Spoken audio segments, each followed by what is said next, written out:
अस्सलाम वालेकुम Spanish driving licence की एक और क्लास के साथ मैं हूं वकास अकरम।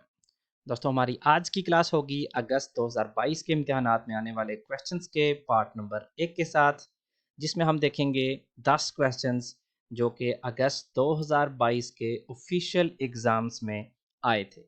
तो आइए आगाज़ करते हैं आज की क्लास का इस सवाल के साथ।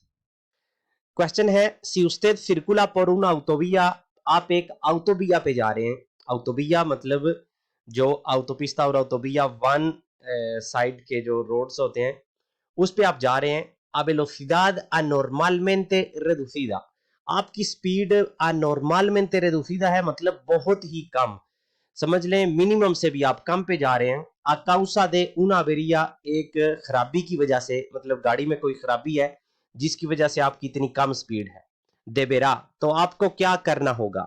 Option A, abandonar la vía por la primera salida, जो पहला एक्सिट आएगा वहां से आपको गाड़ी ऑटोबिया से निकाल लेनी चाहिए।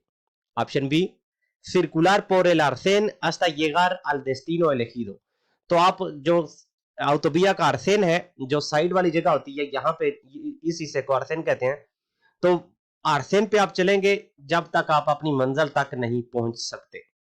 और ऑप्शन सी कह रहा है, continuar circulando por la derecha de la calzada hasta que el destino elegido, ya que no circulo por una autopista। Option C कह रहा है कि आप अपनी राइट साइड पे चलते जाएंगे जब तक आपकी मंजिल नहीं आ जाती, क्योंकि आप ऑटोपिस्ता पे नहीं है, ऑटोबिया पे है। तो सही जवाब क्या हुआ इसका?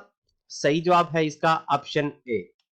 चाहे आप ऑटोबिया पे हो चाहे आप ऑटोपिस्ता पे हो, जब आप मिनिमम स्पीड भी नहीं रख सकते, बहुत कम आपकी स्पीड जब हो जाती है, तो आपको जो सबसे पहला एग्जिट होता है उससे बाहर निकलना लाजमी है आपके लिए। यह है इसका सही जवाब। अगला क्वेश्चन, के le indica esta señal, ये सिग्नल आपको क्या बता रहा है? Option A, el principio de un túnel, एक टनल का आगाज, paso inferior o tramo equiparado a un túnel y su longitud, तो ये हमें बता रहा है एक टनल या इससे मिलती जुलता रास्ता, मतलब जो नीचे जिसके ऊपर मतलब ऊपर से खाली नहीं होता, इसके ऊपर चाहे पहाड़ हो जाता है, चाहे कोई और चीज गुजर रही होती है ऊपर से, मतलब उसके ऊपर छत है, टनल टाइप कोई भी रास्ता। तो यहां पे कह रहा है कि उस टनल टाइप रास्ते का आगाज और उसकी लंबाई ये हमें बता रहा है, क्योंकि ये आप देख सकते हैं टनल का निशान और नीचे 17 किलोमीटर लिखा हुआ है। तो ऑप्शन ए कह रहा है कि हमें कह रहा है कि एक ऐसा रास्ता है जिसके ऊपर एक अंदरूनी रास्ता है, टनल टाइप रास्ता है, और उसकी लंबाई कितनी है, 17 किलोमीटर, ये बता रहा है। ऑप्शन बी कह रहा है एल प्रिंसिपियो de un poblado, एक आबादी वाले इलाके का आगाज। और ऑप्शन सी कह रहा है ला प्रोक्सिमिडad de un monumento, एक स्याही मकाम। तो सही जवाब क्या है इसका? सही जवाब है इसका ऑप्शन ए। यह हमें बता रहा है कि एक टनल आ रही है, मतलब यहां से एक टनल का आगाज हो रहा है और उसकी लंबाई जो होगी, मतलब वो कितने किलोमीटर लंबी होगी, 17 किलोमीटर। अगला question, si circula a menos de 40 kilómetros por hora, अगर आप 40 किलोमीटर पर आवर की स्पीड से कम गाड़ी चला रहे हैं, por esta carretera, इस सड़क पे, ये जो आपको नजर आ रही है, que luces deberá llevar encendida, तो आपको कौन सी लाइट्स ऑन रखनी होंगी? आप देख सकते हैं ये एक ऐसी सड़क है जिसमें हमें दो ट्रैक्स नजर आ रहे हैं, उनके दरमियान मतलब साइडों पे कोई आबादी वगैरह नहीं है, ये आबादी से बाहर एक सड़क है, मतलब कार्रेटेरा कन्वेंशनल, या जिसको हम नेशनल रोड भी कहते हैं। ये एक ऐसी सड़क है, बिल्कुल रात का टाइम है, तो हमें कौन सी जो है ना वो लाइट्स रखनी होंगी on? Option A, las de carretera o las de cruce, cualquiera de las dos, आप लंबी लाइट्स या छोटी लाइट्स दोनों में से जो भी आप रखना चाहें रख सकते हैं। Option B, las de cruce necesariamente, छोटी लाइटें लाजमी तौर पे। और ऑप्शन सी कह रहा है लास्ट डे पोजीशन, जो पोजीशन वाली होती हैं जिनकी इतनी रोशनी, मतलब जिनकी सिर्फ वो इसलिए होती हैं कि दूसरे लोग आपको देख सकें। तो क्या सही जवाब है इसका? तो सही जवाब है इसका ऑप्शन ए। क्योंकि आप आबादी से बाहर हैं इसलिए आप बड़ी लाइट्स, मतलब जो ज्यादा दूर वाली लाइट्स होती हैं वो भी आप इस्तेमाल कर सकते हैं, क्योंकि आपकी स्पीड 40 से भी कम है, इतनी ज्यादा स्पीड नहीं है, तो आप छोटी लाइट्स भी इस्तेमाल कर सकते हैं। तो इसलिए दोनों में से कोई भी आप इस्तेमाल कर सकते हैं। अगला सवाल, ¿qué presión de inflado debe usted dar a la rueda de repuesto de su turismo siempre que no sea la de emergencia? तो आप अपनी तुरिस्मो कहते हैं कार को, आपकी कार में जो स्पेयर जो टायर होता है उसमें कितना हवा का प्रेशर आपको रखना होगा। मतलब एक स्पेयर जो होता है टायर होता है और एक इमरजेंसी वाला होता है। इमरजेंसी वाला तो वैसे भी साइज में भी छोटा आता है, मतलब उस बहुत कम टाइम के लिए होता है। लेकिन अगर आपके पास इमरजेंसी वाला नहीं है, आपके पास स्पेयर बाकायदा एक टायर पड़ा हुआ है, तो उसमें हवा का प्रेशर कितना होना चाहिए। Option A, la más alta de las fijadas por el fabricante, जो उसका fabricante है जिसने वो बनाया है, जो उसने रिकमेंड किया होगा। क्योंकि अमूमन ऐसा होता है कि वो कहते हैं कि आपको 5 से 7 के दरमियान या 6 से 8 के दरमियान, जो भी हो आपको एक इंटरवल बताते हैं कि इन दोनों के दरमियान होनी चाहिए। तो ऑप्शन ए कह रहा है जो हमारे पास ऑप्शंस होंगे उसमें जो सबसे ज्यादा प्रेशर वाला है उस पे हम रखेंगे। मसलन अगर हमें वो कह रहे हैं 6 से 7 तो हम 7 रखेंगे, अगर 6 से 12 कह रहे हैं तो 12 रखेंगे, जो सबसे ज्यादा होगा fabricante का बताया हुआ वो रखेंगे। Option B, la recomendada por el fabricante para el resto de las ruedas, तो ऑप्शन बी कह रहा है जो बाकी टायर्स होते हैं, 4 टायर्स जो लगे होते हैं गाड़ी को, उसके लिए जो रिकमेंडेड होता है वो हम रखेंगे। ऑप्शन सी कह रहा है la más baja de las fijadas por el fabricante, जो कम से कम होगा fabricante की जानिब से बताया गया। मतलब अगर 6 और 12 है तो 6 रखेंगे, या 9 और 10 है तो 9 रखेंगे, जो नीचे वाला है वो रखेंगे। तो सही जवाब क्या है इसका? सही जवाब है इसका ऑप्शन ए।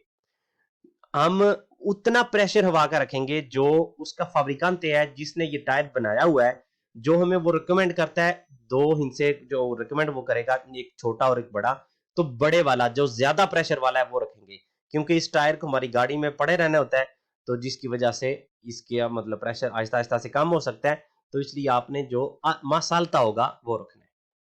अगला question, durante un viaje durante un viaje por autopista, आप autopista पे सफर कर रहे हैं, usted decide realizar una parada para descansar, तो आप रेस्ट करने के लिए रुकते हैं। donde inmovilizará el vehículo, आप अपनी गाड़ी कहां रोकेंगे? याद रखें आप autopista पे जा रहे हैं, तो कहां पे आप गाड़ी रोकेंगे? Option A, fuera de la calzada dejando libre la parte transitable del arcén, सड़क से बाहर या सड़क से बाहर वाली साइड पे जो अरसेन है उसकी जो पक्की जगह है उसको छोड़ के साइड पे हम गाड़ी रोक सकते हैं। मतलब अगर ये ऑटोपिस्ता है तो ये अरसेन है, तो जितना अरसेन पक्का हिस्सा है अरसेन का उसको छोड़ के वहां कच्चे वाले पे हम रोक सकते हैं। ये कह रहा है ऑप्शन ए। ऑप्शन बी कह रहा है en los lugares específicamente señalizados para tal fin, ऐसी जगह जहां जो इस काम के लिए बाकायदा तौर पे बनी हुई है, मतलब रेस्ट के लिए। और ऑप्शन सी कह रहा है इन ला मेडियाना। मेडियाना क्या होता है? जो दो सड़कों के दरमियान वाला जो हिस्सा होता है, मतलब उधर से गाड़ियां आ रही हैं, इधर से जा रही हैं ऑटोबिया पे, तो जो दरमियान वाला हिस्सा होता है अरसेन के दूसरी जानिब वाला, इसको कहते हैं मेडियाना। तो कह रहे हैं मेडियाना पे। सही जवाब कौन सा है इसका? सही जवाब है इसका option B, en los lugares específicamente señalizados para tal fin, इस काम के लिए जो स्पेशल तौर पे जगह बनी हुई है वहां पे।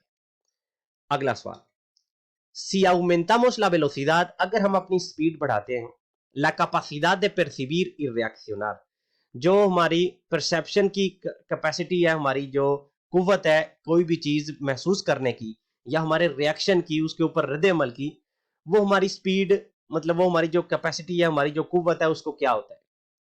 मतलब आप गाड़ी चला रहे हैं, 40 की स्पीड पे जा रहे हैं, तो कैसा होगा कि आप किसी भी खतरे को देख के कैसा रिएक्शन या कितनी देर में करेंगे? आपके लिए आसान होगा या मुश्किल होगा? या अगर आप 100 की स्पीड पे जा रहे हैं, तो यहाँ पे कहा जा रहा है कि अगर हम 100 की स्पीड पे जा रहे हैं, मतलब हमारी स्पीड ज्यादा है, तो हम कोई भी इस तरह की चीज है जो जिसको हम परसिवीर करते हैं और उसके ऊपर रिएक्शन देते हैं, तो उसमें क्या होगा? ऑप्शन ए, अगमेंटा, मतलब जितनी ज्यादा स्पीड होगी उतनी ज्यादा जल्दी से हमारी रिएक्शन होगी। ऑप्शन बी कह रहा है दिसमिनु, ये कम होता है। और ऑप्शन सी कह रहा है नो बारिया, चेंज नहीं होता। तो क्या है इसका सही जवाब? सही जवाब है इसका ऑप्शन बी, ऑप्शन बी क्यों है इसका सही जवाब? तो सही जवाब ऑप्शन बी इसलिए है क्योंकि अगर तो आप 40 की स्पीड पे जा रहे हैं, आपको कोई भी चीज नजर आती है, मतलब कोई पैदल जाने वाला आपको नजर आता है और आपको ब्रेक लगानी है, तो 40 की स्पीड पे आप आराम से ब्रेक लगा लेंगे, उसको गुजरने देंगे। लेकिन अगर आप 60, 70 या 80 की स्पीड पे जा रहे हैं, तो जितने किलोमीटर आपने ब्रेक लगाने में करने हैं, उतने में तो शायद आप उस बंदे के ऊपर चढ़ जाए। जिस वजह से जितनी ज्यादा स्पीड होगी तो उस आपकी जो आपके अंदर जो कुव्वत होगी, आपके जो आपके कंट्रोल में जो चीज होती है वो कम होगी, रिएक्शन आपका लेट होगा। लेट ये नहीं कि टाइम ज्यादा लगेगा, लेट इसलिए कि आप उस टाइम में ज्यादा किलोमीटर्स कर देंगे। 40 की स्पीड में अगर आप 10 मीटर करेंगे और 80 की स्पीड में आप 20 किलोमीटर कर जाएंगे ब्रेक लगाते हुए। इसलिए आपकी ये जो परसेप्शन की और रिएक्शन की जो होती है कुव्वत, वो कम होती है, क्योंकि आपके आपके पास फासला कम हो जाता है।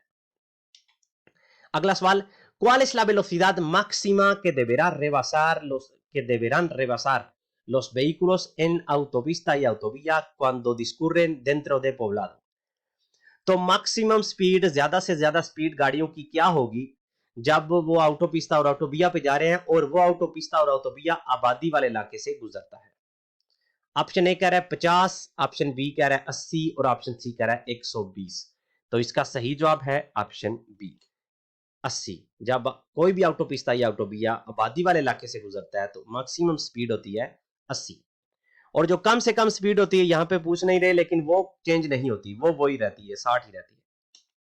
अगला सवाल, esta señal, ये जो हमें नजर आ रहा है, situada en un refugio indica el lugar por el que los vehículos, ये किसी भी ऐसी जगह पे होगा जहां से आपने गुजरना होता है, तो उस जगह पे इसका मतलब क्या है? ऑप्शन ए कह रहा है les está prohibido pasar, गाड़ियों के लिए ममनू है कि वो गुजरे, जिस तरफ ये इशारा कर रहा है वहां से गाड़ियों के लिए ममनू है गुजरना, ऑप्शन ए।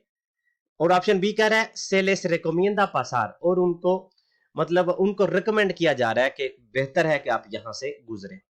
और ऑप्शन सी कह रहा है से लेस ओब्लिगा पासार, उनके लिए लाजमी है गाड़ियों के लिए कि वो इस जगह से गुजरें जहां पे ये निशानदेही की गई है। तो सही जवाब क्या है? Option C. क्यों? क्योंकि ये आपको जहन में बिठाना होगा, पक्का रट लेना होगा, जो भी सर्कल में होगा, ब्लू उसका बैकग्राउंड होगा और सर्कल में होगा, वो आपके लिए जो भी कह रहा है वो लाजमी है। और जब वो क्वाड्राडो शेप में होता है, ये मतलब एक डिब्बे की शेप में होता है, तो वो आपको रिकमेंड किया जा रहा होता है। और प्रोहिबिdo तब होता है जब वो इसका ये जो सर्कल है ये रेड कलर का हो। लेकिन जब हम ब्लू कलर की बात कर रहे हैं तो गोल वाला जो होगा वो आपके लिए लाजमी करार दे रहा है, और जो डिब्बे की शक्ल में होगा वो आपको रिकमेंड कर रहा होता है। ला señal de la fotografía le indica, ये जो सिग्नल है ये हमें क्या कह रहा है? Option A peligro por la existencia de un tramo de vía con fuerte pendiente descendente, तो हमें ये एक खतरे से आगाही कर रहा है कि यहां पर खतरा है किस चीज का, कि जो सड़क है वो नीचे की तरफ जाएगी। पेंडियंटे descendente, fuerte pendiente descendente 10%, जो कह रही है कि जो हमारी जो गाड़ी है वो जो सड़क है वो नीचे की तरफ जाएगी। ऑप्शन बी कह रहा है peligro por la existencia de un tramo de vía con fuerte pendiente ascendente, ascendente होता है ऊपर की जानिब, तो कह रहा है कि ऊपर की जानिब जो हमारी सड़क है वो जाएगी 10% की जो इसकी पेंडिente है। और ऑप्शन सी कह रहा है कि a partir de la señal la velocidad está limitada a 100 kilometre पर हॉर, कि इस सिग्नल के बाद आपकी जो स्पीड है वो 100 किलोमीटर पर आवर मैक्सिमम होगी। सही जवाब कौन सा है इसका? सही जवाब है इसका ऑप्शन ए, कि ये हमें बता रहा है कि यहां से हमारी सड़क के नीचे की तरफ फुर्ते पेंडियंते है 10% बहुत ज्यादा होती है, तो ये नीचे की जानिब है। कैसे हमें पता चलता है कि ये नीचे की जानिब है या ऊपर की जानिब? ये जो 10 है, अगर 10 मतलब इस तरह, ये वैसे पेंडियंते भी हमें नजर आ रहा है, अगर हम ब्लैक कलर को देखेंगे तो ये आप देख सकते हैं ऊपर से नीचे की तरफ, और 10 का जो परसेंट है वो भी नीचे की तरफ है। और जब असेंडेंट होगा तो ये ऊपर की जानिब होगा। आप अगर सिर्फ और सिर्फ इसको देखें, ब्लैक को देखें, तो आप देख सकते हैं कि जब आप लेफ्ट से राइट जाएंगे तो ये ऊपर से नीचे आ रही है, और 10 का जो 10 है वो नीचे की तरफ जा रहा है। और आज का हमारा आखिरी question, a partir de la fecha de matriculación जब आपकी गाड़ी की रजिस्ट्रेशन होती है, matriculación होती है पहली दफा, la primera inspección técnica debe obligatoriamente pasar su turismo es, आपकी जो कार है उसने जो पहली ईटीवी पासार करनी होती है, पहली जो इंस्पेक्शन पासार करनी होती है वो कब होगी? मतलब आपने गाड़ी ली है 2022 मॉडल, तो 2022 में आपने उसकी जो matriculación करवाई है, उसका नंबर प्लेट आपको दी गई है, तो पहली उसकी ईटीवी कब होगी? 2 साल बाद, a partir de los 2 años, a los 4 या a los 5, 4 साल बाद या 5 साल बाद। तो इसका सही जवाब है ऑप्शन बी, 4 साल बाद। और इसके साथ हमारी आज की क्लास का होता है अख्ताम। उम्मीद करता हूँ कि आपको आज की क्लास से कुछ ना कुछ नया सीखने को ज़रूर मिला होगा। मिलते हैं अगली वीडियो में इंशाल्लाह किसी नए टॉपिक के साथ। तब तक के लिए अल्लाह।